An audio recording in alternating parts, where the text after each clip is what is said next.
Welcome. BG5 Live. Today is episode 4. We're in May 14th, 2024. Our theme for today is about empowered creative contribution, both in yourself and others.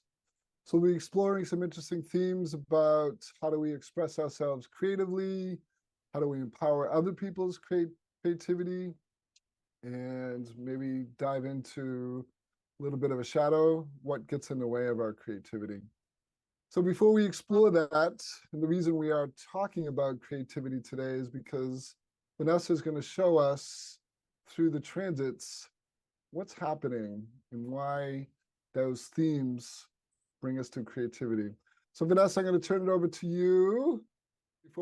Before I turn it over to her, this is our famous intuitive emotional express builder. Way cool. Look at all that definition. Always astounds me having that much. And then me on the flip side, I'm just a wee bit, just an express builder. Not a lot of definition in there. Well, you have just as many traits defined as I do, but you have That's some true. defined a lot more often than I do. Yes. I have a lot of mental definition there, a lot of processing going on at Yes, times. where I have not. You have none. Vanessa, Yeah. what's happening in the cosmos? All right. Well, we are just right now, as we're recording this, finishing up the transit of trait 23. And we are moving right on into trait 8, which is contribution. And this is individual in the individual empowerment thematic and is on the communication and action function. And this is very much about drawing attention to your own truth. The voice of this trait says, I know that I can make my contribution, and that contribution comes through either a public display of your own specific style, your creativity, and using it in a way that empowers others and also promotes others. So often they refer to this as the agent gate, where trait 1 is the artist, trait 8 is the agent. So it's very much about drawing into things that are novel and innovative, like finding your own style and creating a contribution through direction, because this does point towards the center of identity and direction, or the function of direction. And you will often find yourself attracting other people's attentions to what you're marketing or what you're promoting. And when you get that attention, you can lead by example. If others want to follow you, they will. This trait is considered a projected trait, so it's important to receive recognition and then be invited to publicly display and endorse what you know to be of value. And this can be a little bit of, because any of the traits that are in the individual thematic, they have an aspect of melancholy. That's partially related to the fact that this particular thematic works in bursts with individuality. Nothing is happening, nothing is happening, nothing is happening, and then all of a sudden something happens. And individuality is here to be different. So it can be misunderstood if the timing is not correct. So timing is also very important, and the recognition and invitation for any projected traits. This is also the pentaskill of public relations, which is very much about the ability to attract attention and about getting noticed, getting your team noticed, contributing your creative efforts to group goals, promoting the group's work. And it's very much about public relations. So we love public relations. I do have this trait defined in my chart, and I'm very good about promoting things that I'm excited about, like BG5, which I'm very excited about. And yeah, so that is it for trait 8. It comes into transit this afternoon at 16:57, which is 4:57 p.m. Eastern time for those of us that do not use military time. And yes, I see our guest is here as an attendee. So just So while we're letting our guest in, I have the flip side of that. I have the 1, and so I'm the artist, and Vanessa was talking about the 8 is the marketer, the agent, and so I'm the creative person, and I look for our friendly 8s out there in the world who can help us.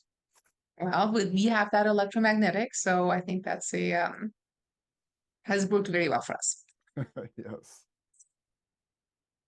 All right. Next Monday, May 20th at 1:06 p.m. Eastern Time, we will be transiting into trait 20, which is another communication and action trait. And this is also in the individual self-empowerment thematic. And it is in human design, this is known as the integration circuit. And it's very much about contemplation and the now, the present moment.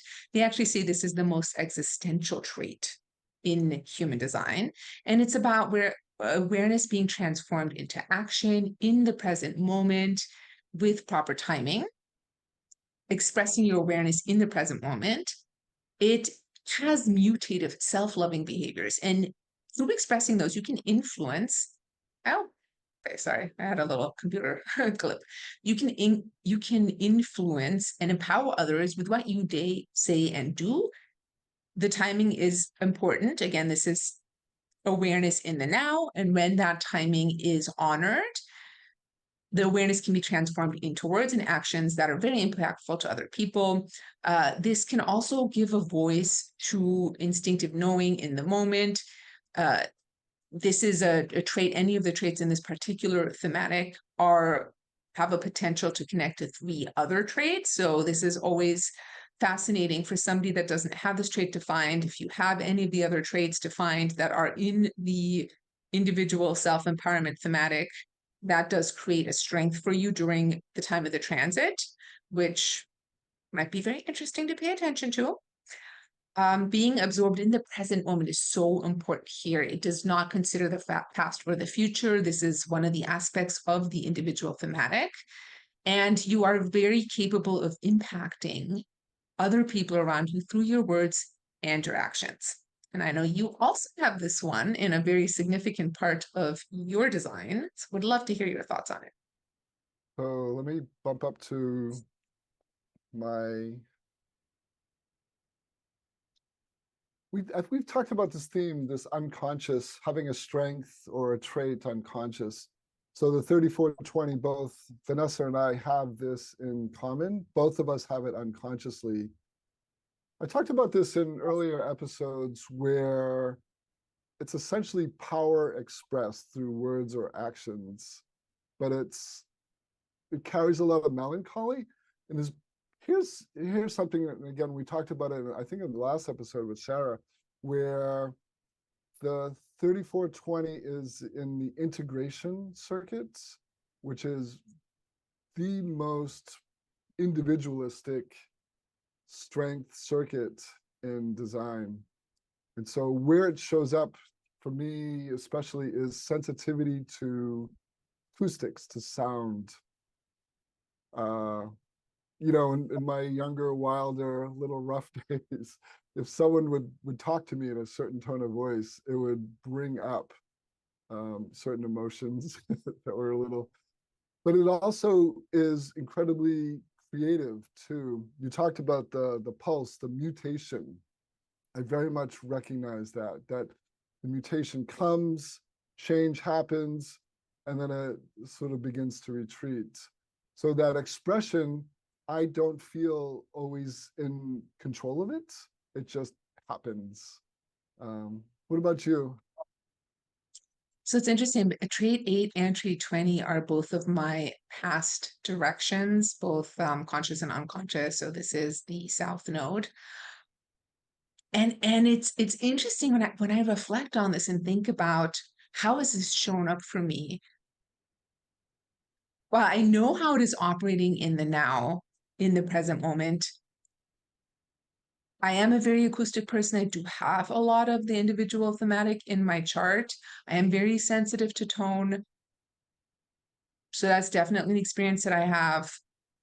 And like I said, whenever I get excited about something, and this will also come into play when we talk about the next transit of the trait 16, I am the first person to yell from the rooftops about it. And I do also have quality 5 in my public role. So I think that really adds to it as well and can really show up in this trait. And I've said before, I should really do more affiliate marketing because I'm constantly telling people about the things that I love. So I should maybe get paid for it too.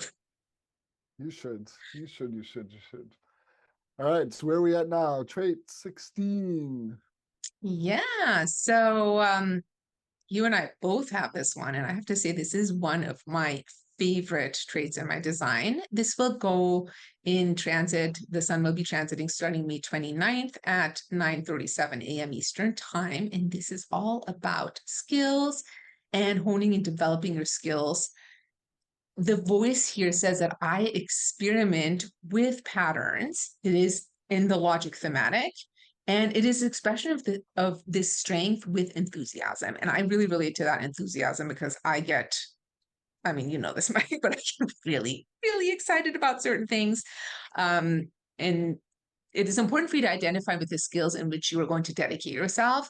And eventually you can really make a mark in the world with this skill as a keen critic and a skilled performer, or through your talent and enthusiasm for living. So you want to identify with that talent in order to focus on it, share it with mastery.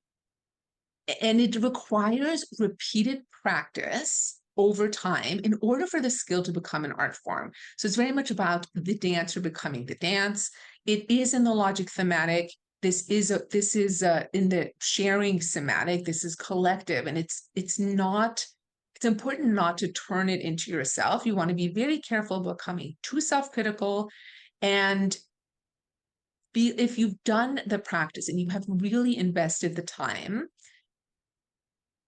you have the adequate depth. This can often, if you have the trait 16 without the trait 48 defined, there can sometimes be a lack of depth. There's obviously lots of other aspects in your chart that contribute to that. So I do have the 16 defined. I do not have the 48. I do have quality 1. So I do like to go really deep on things. So this is always a synthesis. It's not just like one piece or one aspect of your chart.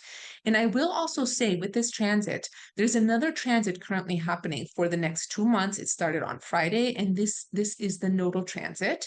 And one of the nodes is currently highlighting trait 48, which creates an entire strength connecting the survival instinct to the communication and action function, which means that when this transit happens, if you have an undefined survival instinct, that is going to be defined during the time of this transit because the trait 48 will be in transit also. So these are just some things to be aware of. And Mike, I'd be curious to hear about your experience with this because your survival instinct is undefined. So I'd love to hear your experience with the 16 and currently also trait 48, defining the survival instinct. Yeah, the 16 is really powerful. And you use the word identification. That I didn't really get that for a long time, what that actually meant. So like you were talking about, the 16 is about skills with the combined with the 48 as a strength, it's talent. Talent comes through repetition. I think of that as the Zen master connection. So a Zen, the practice of Zen is constant repetition, the way Vanessa was talking about. And that talent can only come with things that we really identify with, things that we really resonate with, things that we want to spend time doing. If you have any of logic in your design and you're trying to master something that you just don't really feel it for, it's very, very hard. It's like pushing a boulder up the hill. But the things that we identify with, man, that's just, you can go deep and it doesn't feel like work. So that's my experience. How about you? Oh, absolutely. When I identify with something and I really love it, I have no problem going really deep and spending so much time on it. And, it's interesting. One of the aspects of this is about the potential to be a skilled performer or critic of something that you are practicing. And I've noticed myself really, there's a couple of different things that I'm really studying right now, and that includes social media marketing and also podcasting. And I have found myself, the more I learn about something like that, that I'm excited about, that I do become a critic. I do notice, I'm like, oh, wait, this could be done better here. Of course, I also have trait 17 and trait 18, or, oh, I definitely notice that aspect of becoming more of a critic in the aspects or the things that I'm excited about that I dive really deep on. Nice, nice, It's not nice. fun when I turn the criticism on myself, though.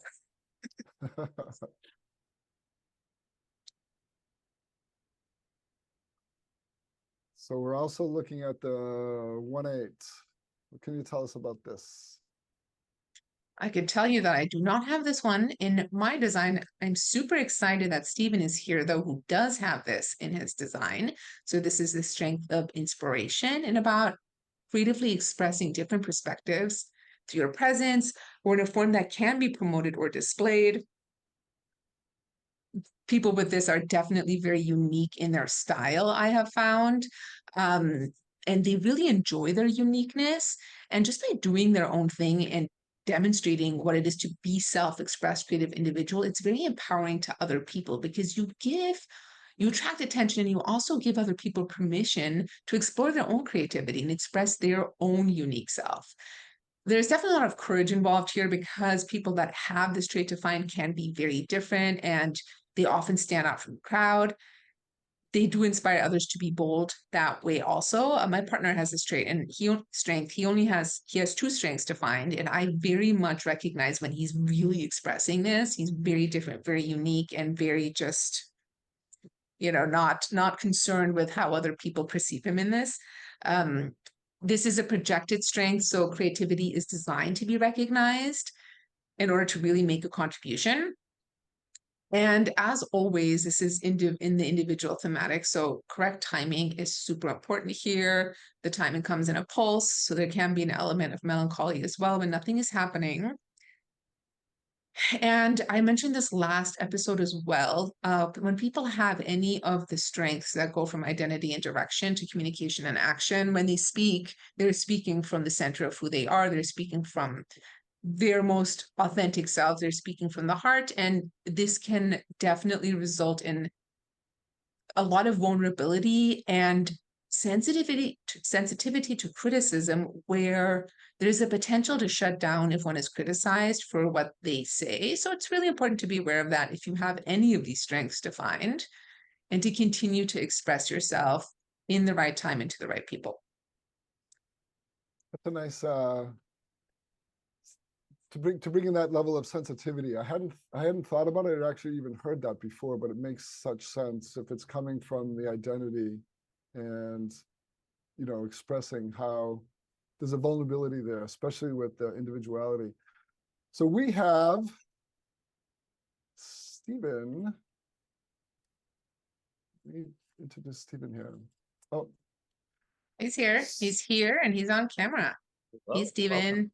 Hi, everyone. Stephen, welcome. Nice to have you. Thank Stephen, you guys would you for like to having me. introduce yourself to the audience? We have millions of people. Millions are waiting. They've been waiting breathlessly to hear. So, Stephen, what's your role within the BG5 Institute, and anything else you'd like to tell us? So I am Stephen, and I am the social media and marketing creative inspiration for BG5. So I do all the social contents for the Institute. And it's actually funny because I never really identified with this as one of my strengths. It's something that I'd always been good at, but I never realized that I was actually good at. In each one of my positions, what's actually funny because I wanted to go to school for marketing, but I ended up not doing that. And in my graduate program, I went and did social media for the recreation center at the one university that I worked for. So I had a graduate assistantship for the rec center, and I did marketing, and I did it for a year, and it was a 2-year program, but then I ended up getting out of it and landing a full-time position. But in each one of my positions, I had some sort of marketing component to it that I sort of just created myself because I needed somewhere to offset my creative outlet. And if I didn't have that, like I knew that I would be stifled in my position. So I kind of just created these marketing channels for myself that ended up becoming a part of my position that weren't really a part of it from the beginning. So interesting. So before we start, can we take a look at Steven's picture? He is the next James Bond. If we ever need the next evolution of James Bond, Steven is it. Steven, that's a great look of Man of Mystery. I really appreciated that picture. Thank you. So it's really wonderful.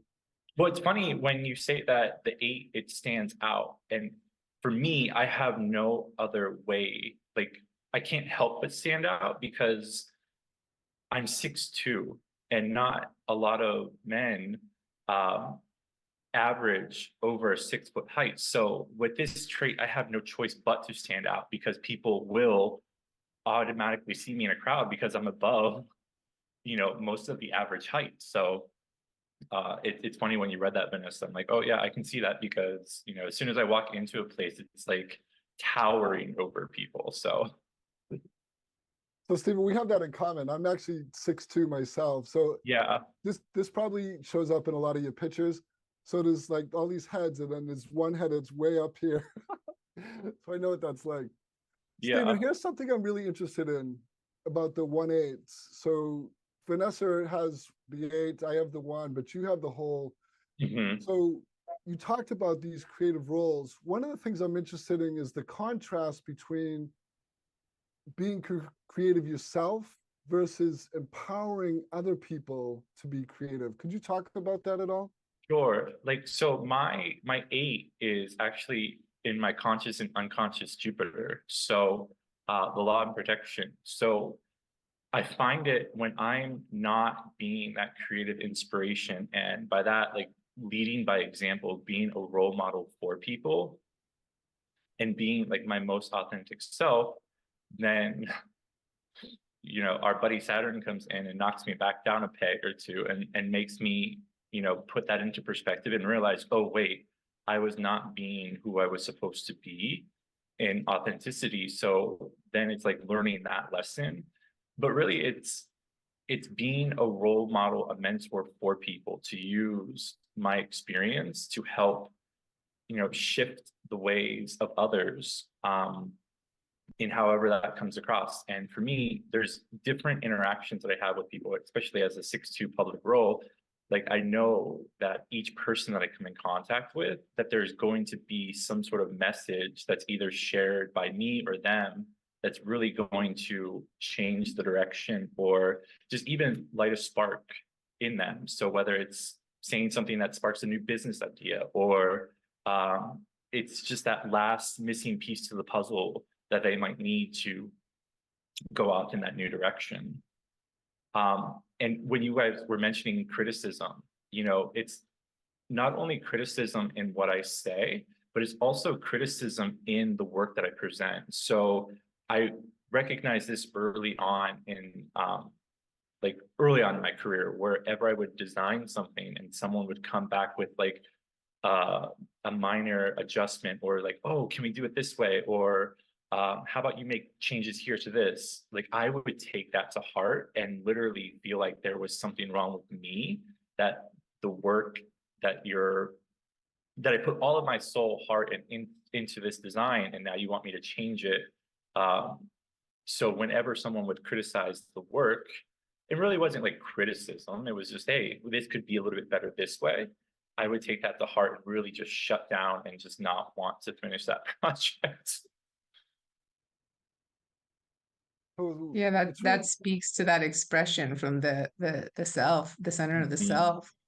It's interesting because you have a 3 times 1 in your unconscious values, and then in both your unconscious and conscious truth and transformation. So I'm so curious how those two come together for you.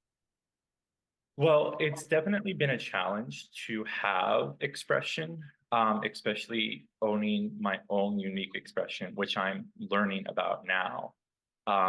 So not stifling my voice just because I think it's what someone else wants to hear, and really owning my truth and what needs to be said, regardless of if it's popular or unpopular, you know? And over the years, I've definitely stifled that voice and just said things just to go with the flow and not cause chaos or interruption, or just to keep the peace, the harmony. But really, that just ended up jeopardizing the harmony within myself when I'm trying to keep it harmonized externally. Great nuances. How does your strength 3740 community, how does that interact with the individuality of the creative role model? Where do those two come together? How do they harmonize? Well, that one for me, like the community, it's like, so I recently became back into like community of family and saw like the importance of it. It's like one day, like that strength just turned back on. It was like, oh, my focus needs to be on my family right now. And how it shows up is leading by example to show what true community support is to those around you. And when they see what a true community support looks like through my actions, you know, then that raises question, and that question can spark conversation, and that conversation then can give forth to, you know, creative inspiration to inspire like either like my dad, my brothers, whomever, to now change their direction based on actions that they see me doing, but then those actions are followed up by words. My words match my actions. That's And that great. I'm huge in doing what you say and saying what you mean. And since a young age, like I've always been able to see your actions and your words don't match who you say that you are. So you're now a person that I can either trust or not trust. And that's always been, I don't know, something that I've always been good at, and just like seeing that in someone. I am curious looking at your design. So you have one of the support strengths, the 3740, and then one of the individual in the 18. And my partner actually has the same configuration, except for that his tribal support strengths is the 59.6. And I can very much observe and he also has collaborative assimilation like you do. And for me, sometimes I watch him and it's very obvious when he's in his individuality, and it's very obvious when he's more in his tribal support. I mean, they're very different. It's almost like he can flip back and forth between the two. And I'm curious if you also have that experience. I do. And now that you mention it, it's something that I don't always notice, because I can either be very like in my zone doing my thing and I don't want to be bothered by anyone. And it's like, leave me alone. Or it's, oh, we're all here together. And as an advisor, when there is that tribal and there are more people, it does become overwhelming at times. But when it's in that tribal mode, it's like that overwhelming sensation goes away, and I'm able to focus on more than one person trying to keep the community together. But at the same time, it's like I'm there, but I'm not there, if that makes sense. Yeah, and it's interesting because you have quality 2 in your public role. He also does. He has 2-4 in his public role, so I can also notice how that kind of ties into all of that. Yeah, yeah, like it's being, because even in a crowd, like I'm still like myself, and I can still be alone within a crowd, like in my own mental process. And it's like I've not checked out, but like I'm able to step back from all of it and not get caught up in all of it, if that makes sense. Absolutely.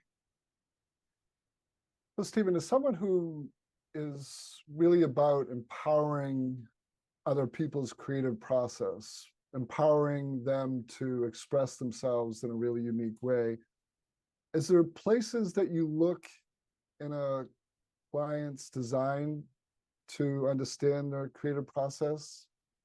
Like if Well, we're going to do this for Vanessa, and yeah. I'll play along with you. Well, first, I now that I know it, like I always go to like the 8-1 and see whether or not they have either side of those aspects. And first off, like being an advisor, it has to be individually recognized and invited by whomever I am looking to give that creative expression towards. So, for example, when you have the hierarchy of like the big BG5, I can do BG5 generalizations, but then when it comes to each instructor that I might market or provide creative expression towards, those instructors then need to individually recognize and invite me to have my creative contribution. Because if it's not there, we can have BG5 overall, but if the instructors aren't there, then it's like creative roadblock. It's like nothing will happen, nothing will happen, nothing will happen. And I can try, but I'm just going against the grain. So I'll look for that strength for either one of those traits if they have. And then I know how to then market that individual. So this strength and those traits, those need to be seen and heard to have the value appreciated by whomever it's impacting. So doing like a regular like picture post or just something where someone can read really isn't going to have much of an impact versus if I have like a video, a webinar, or something where it can be heard and appreciated by other people to bring those individuals in, because it's acoustic, right? So it's your vocals are going to gravitate those individuals towards you. So that's one thing that I look at first. And then from there, I'll look at their third lines and try and play into like their third lines into like their message. So where have they gone like trial and error to, for Vanessa, for example, what is a problem that she can solve, that she has a solution for other people, and then tying that into BG5 as the overall solution, that Vanessa might be one of those individuals to help solve that problem. Wow, fascinating. So what's the significance of the third lines, the third traits for you, the third qualities? Well, the third lines, those are our trial and errors. So those traits, especially in like the open or undefined centers, that's where someone's really been through the hard knocks, the school of life, where they've gone through, they've tested, they failed, they got back up, they did it again, and they went through whatever process it is for that trait to really hone in what works, what doesn't work. They've gone through the nitty-gritty.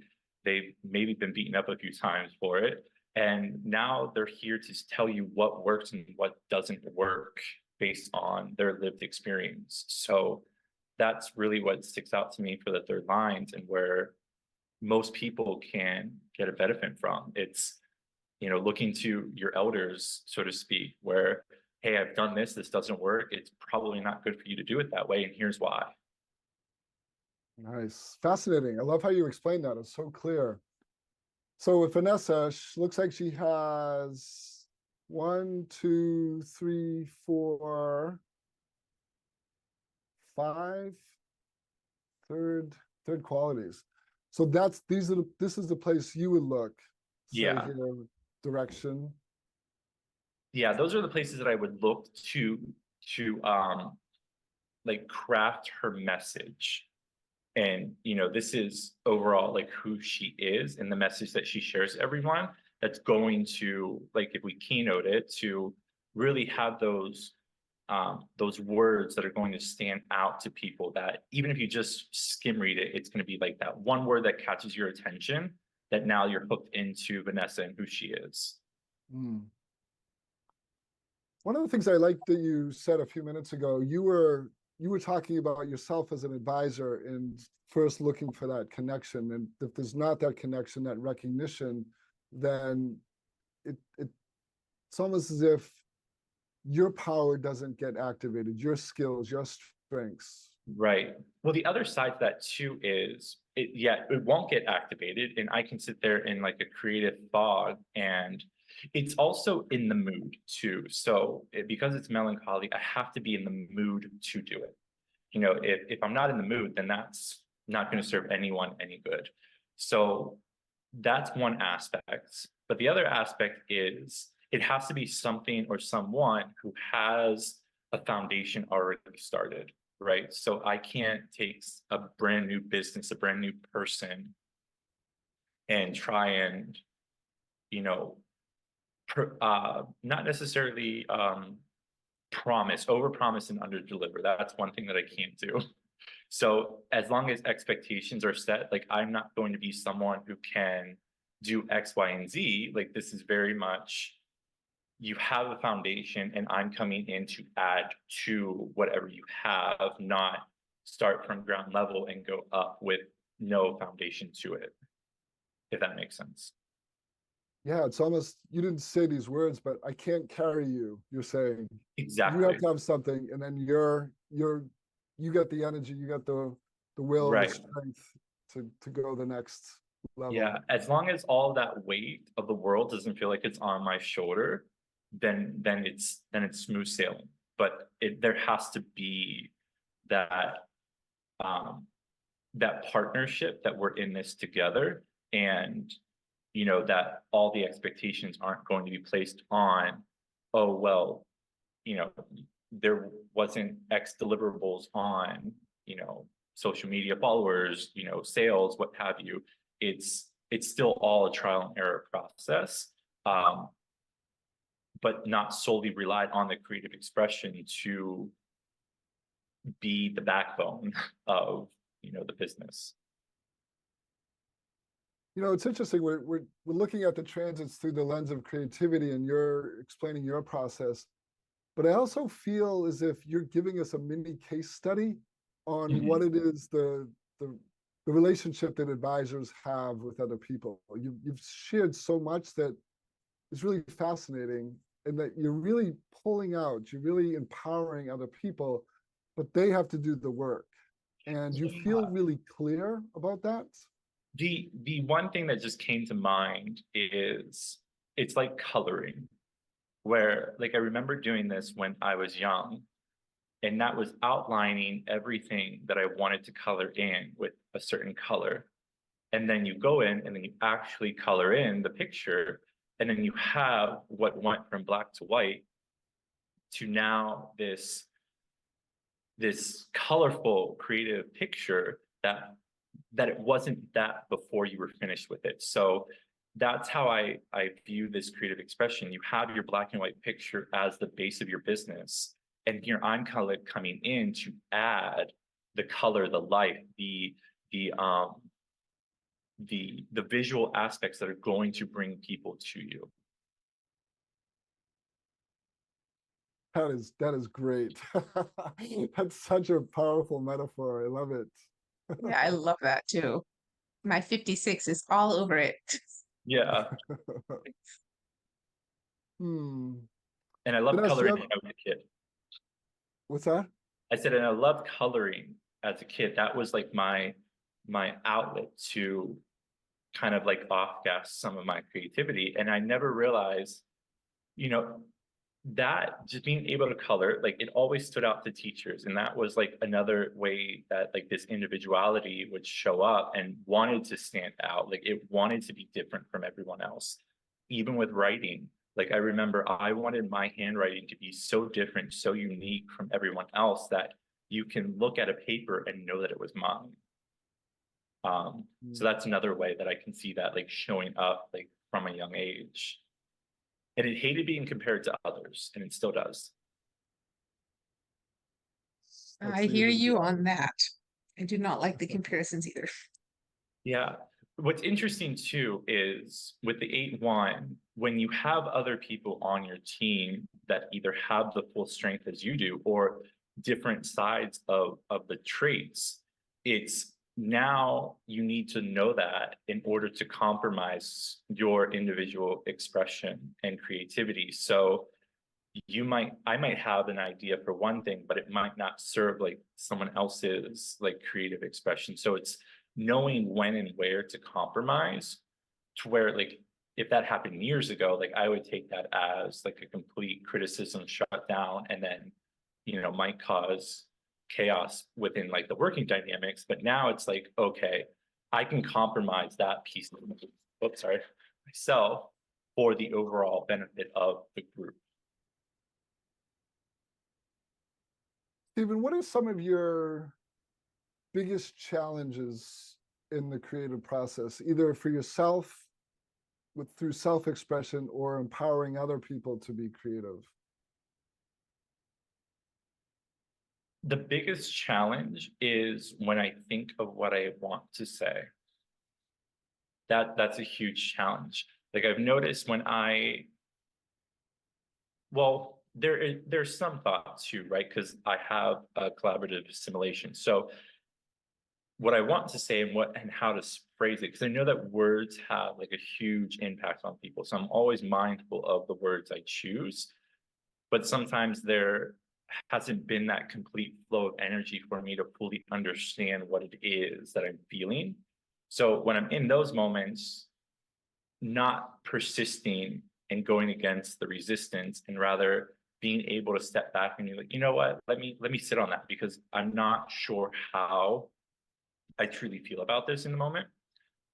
So recognizing that and just allowing the flow to happen and not overthink things, because I can get in that situation too where I'm overthinking, and when I overthink, it just doesn't work. Yeah, nice. Well, thank you. Vanessa, do you have any final questions or thoughts for Stephen? I just really appreciate how in-depth you are on understanding your own design and being able to apply your strengths and your gifts to the designs of others, particularly with that gift of marketing. And I'm just really grateful that you were here today. Thank you. I appreciate the invite and the recognition. I can see my simulation, my 43 and 23, being able to take the information and apply it like in simpler terms now, to where before I would try and grasp onto that concept or idea and try to explain it in the most logical way. And it's like sometimes even logic like can't be explained. So like here I am right now trying to do what I just said I shouldn't do. But you know, trying to like give it in the most simplest way to people. Simple is better. I love that awareness of when that happens. I Oh yeah. experience that a lot myself. Yeah. It's like, oh, there goes the brain fog. So rather than pushing through the brain fog, I just recognize it and I'm like, oh, it's not time to share it. Stephen, do you work with clients individually or groups? How can people find you? Yeah, I work with clients individually. Individually is best for me, that one-on-one, because then I can really get to hone in on that individual person. And what's funny is like I did talent acquisition for most of my career, which is recruiting and helping people put their best foot forward to find positions that are really going to highlight and hone in on their skills, which now flip side, doing this for the BG5, I can see how those two dynamics really played into each other with this strength, because resumes are the one thing that really can land someone a position. And if you don't know how to present yourself in a way that's going to catch the attention of your hiring manager, your recruiter, whomever, then you're like throwing spaghetti at a wall and hoping that something sticks. So really playing into words individually is my best way to use that strength. So individual is best. I don't know if I answered all of your question, but that just popped in my mind. Yeah. Do you have a site or socials that people can find you on? I'm working on my site right now. It's just a pen site. So it's on, you can find me at Discovery with Stephen on Instagram. And then there's a link to my site on there. Great. Stephen, thank you so much. It was wonderful to have you. Vanessa and I appreciated your insights, your creative contribution. So thank you. And also all the creative contribution that you make for the BG5 Business Institute and for BG5 Live. Thank you. I appreciate it. Yeah, all the good visuals are so much of Stephen. So we will be next live on Tuesday. That's incorrect. So Tuesday, May 29th, 1600 UTC. Everyone, thank you very much for joining us. Thank you, Stephen. Thank you. And bye for now. Bye. Bye, guys.